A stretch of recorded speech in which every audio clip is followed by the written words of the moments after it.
Course 4, Neuromotor Function and Social Cognition. Welcome to Week 3, Addressing Neuromotor Function in the Classroom. So this week, we're going to talk about ways to establish a classroom environment that embraces neuromotor diversity and really celebrates what's special about each student and honors what's challenging for each student. So this includes ideas for offering alternatives for students with neuromotor challenges such that they can participate in all learning activities and in the classroom.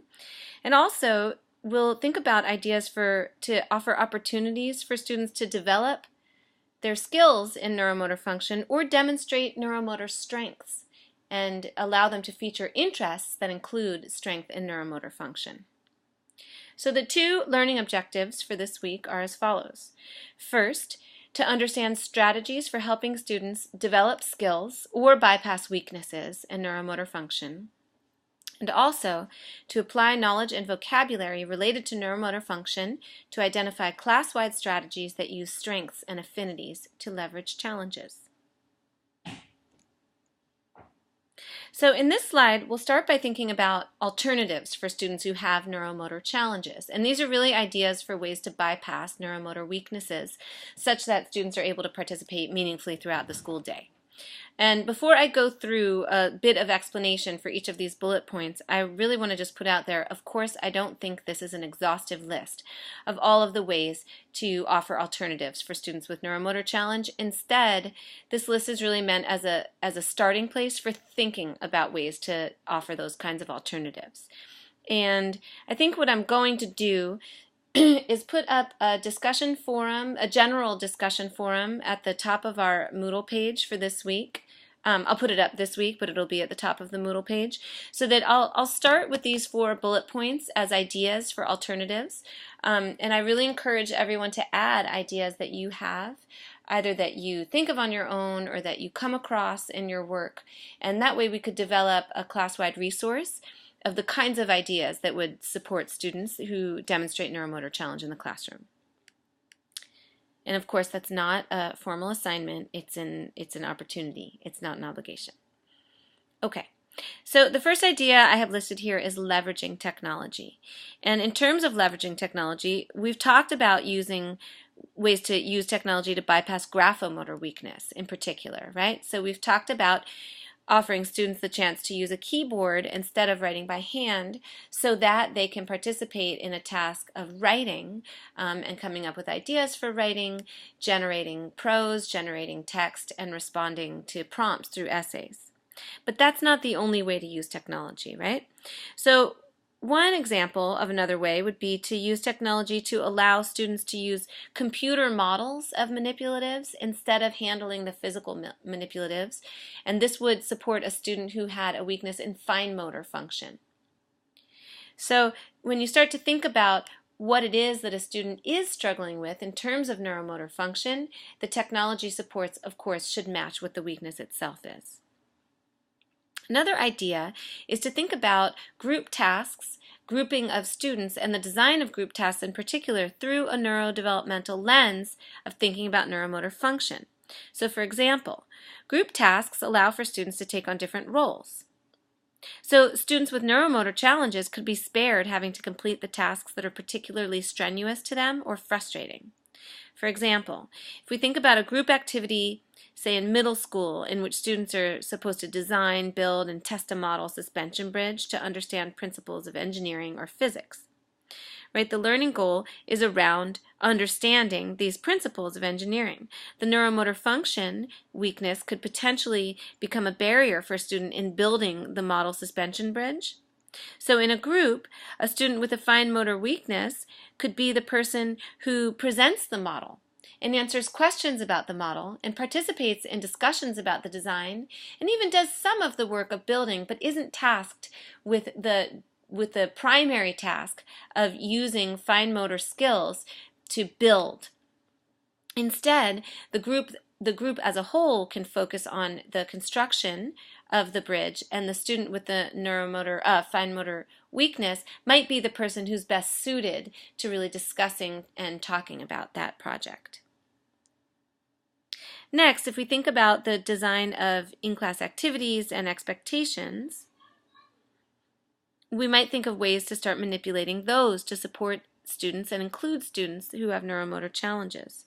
So, for example, there's common routines such as lining up to leave the classroom, putting chairs up on desks at the end of the day, or using those concrete manipulatives in math that may pose really grave challenges for students with neuromotor weakness.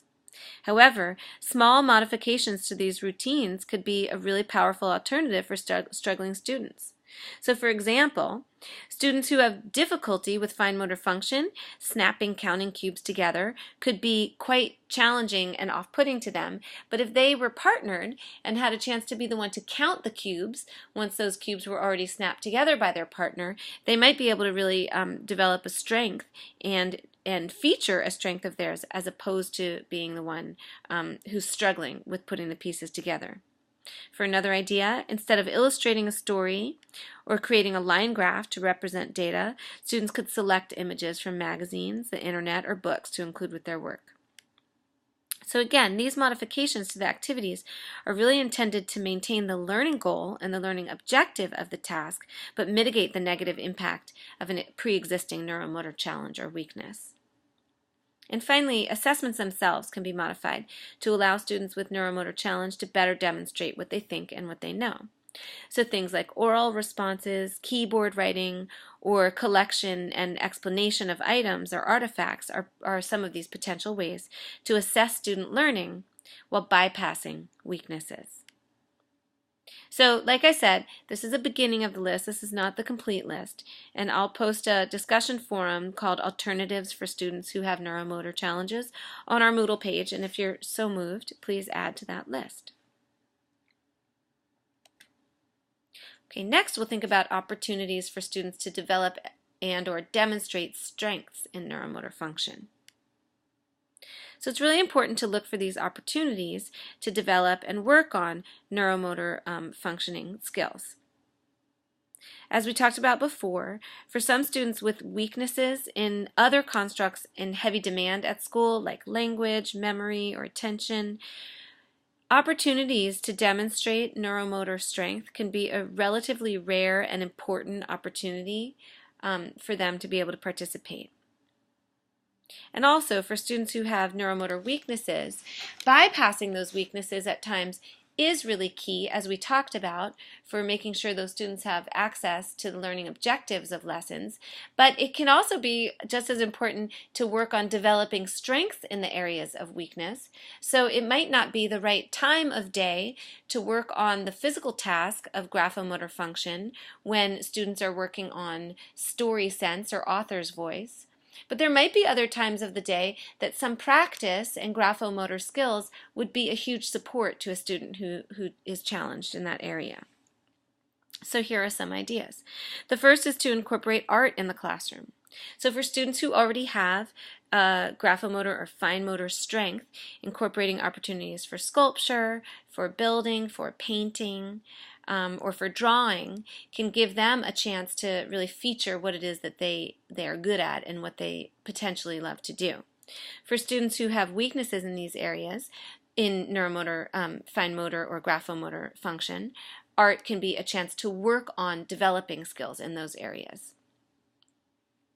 Next, movement in the classroom can be a really great opportunity for students.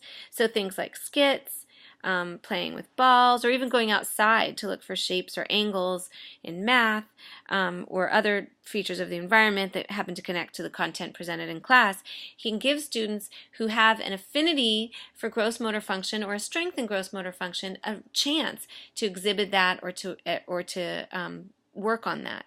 Also, for students who have challenges in something like gross motor function, having a chance to go outside could be an opportunity to develop some strength in that area. And finally, giving students a chance to generate topics of their own for research, writing, and projects can give them a chance to bring some of those neuromotor interests or affinities into their academic work. So for example, a student with a gross motor strength may really know a lot about a sport like basketball or about dance, and so writing on these topics can be much richer and much more motivating as compared to topics that are assigned by the teacher or selected for them. So I'll put up hopefully those ideas make some good sense, and I'll put up another discussion forum for opportunities for students to develop and demonstrate neuromotor strengths in the same general discussion area of our Moodle page. And if and when you have other ideas that you come up with on your own or come across, I highly encourage you to add those so we can develop our class resource. Okay, and finally, there's an idea about thinking about just supporting neuromotor function diversity broadly in the classroom. And this is really something about cultivating a climate of acceptance and difference in the classroom, and that includes neuromotor function, but it's not limited to that.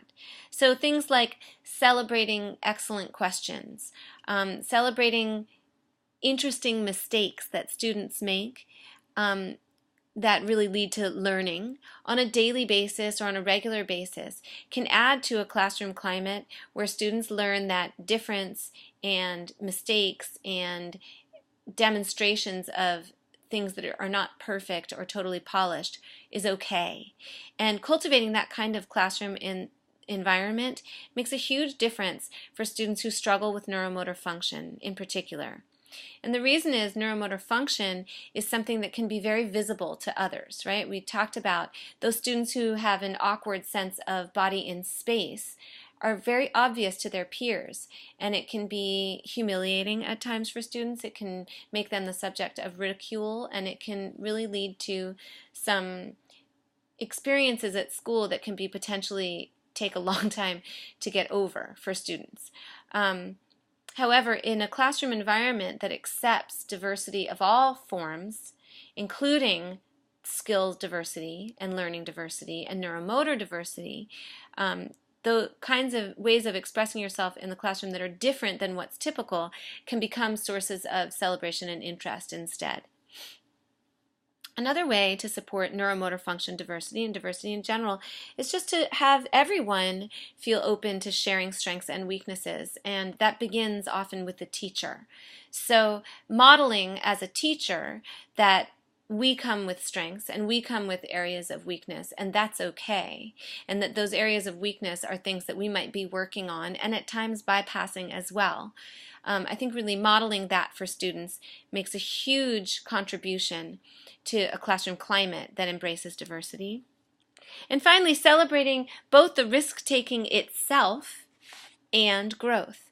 So for someone who's kind of swinging out and being vulnerable in taking those risks to work on a strength or to share, or excuse me, to work on a weakness or to share about a weakness, celebrating that risk-taking endeavor itself makes a huge contribution to the classroom climate, and also celebrating even small aspects of growth in any area, working towards improvement in some area of challenge or weakness and showing that that's possible and that is something that the class can provide encouragement and support for can make a huge difference in the lives of students. Finally, we have a couple assignments for this week. So please read the Helping Hands resource guide that's posted on week 3 for our page. We also have a discussion forum that's about cultivating a classroom environment that supports neuromotor diversity. So I encourage you to think about that more deeply and to share ideas that you have for what that might look like in your own work. And we also have part 1, which is not listed on this slide but is true. Part 1 of our ongoing assignment for this course is due by the end of week 3.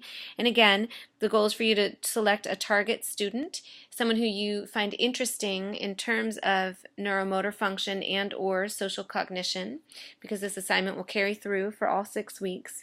And you're going to be thinking about describing that student in terms of their neuromotor function for your assignment this week. Again, if you have any questions about any of this, please feel free to email me. Look forward to seeing you soon. Bye-bye.